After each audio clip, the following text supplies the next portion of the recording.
L'agroécologie s'inscrit totalement dans ce scénario qui dépasse l'agroécologie, qui est un scénario agricole, nouvelle fondation agricole, surtout alimentaire, où là, l'enjeu est majeur, c'est-à-dire que l'agroécologie toute seule n'a pas de sens, quoi.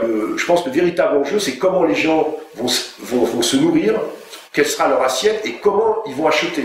C'est-à-dire qu'il y a à la fois un côté modifier son régime alimentaire, et il y a aussi un enjeu fort qui est modifier sa façon d'acheter. Est-ce qu'on va acheter des produits frais, des produits de saison, des produits locaux, des produits bio, des produits ASC. Enfin, là-dedans, le consommateur a énormément de marge de manœuvre.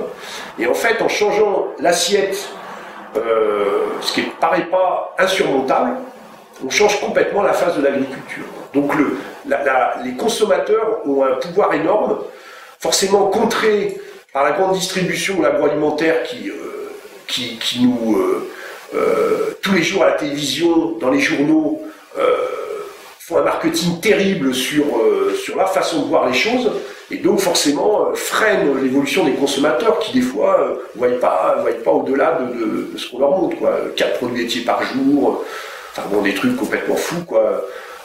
Des repas, il faut toujours de la viande, enfin voilà. Donc nous on va, et on n'est pas tout seul, remettre ça un peu en cause. Donc moi, l'agroécologie aujourd'hui, c'est pour ça qu'il y en a qui parlent de système alimentaire, ça n'a d'intérêt, même l'agriculture, que si on le relie maintenant beaucoup plus à l'alimentation et au système alimentaire. Bon, là, ce qu'on vient de voir sur la crise, là, je pense que c'est une crise, mais du cheval, ce qui est sidérant, c'est pas tellement de manger du cheval, c'est qu'il y a 8 intermédiaires entre le consommateur et le producteur de cheval, quoi.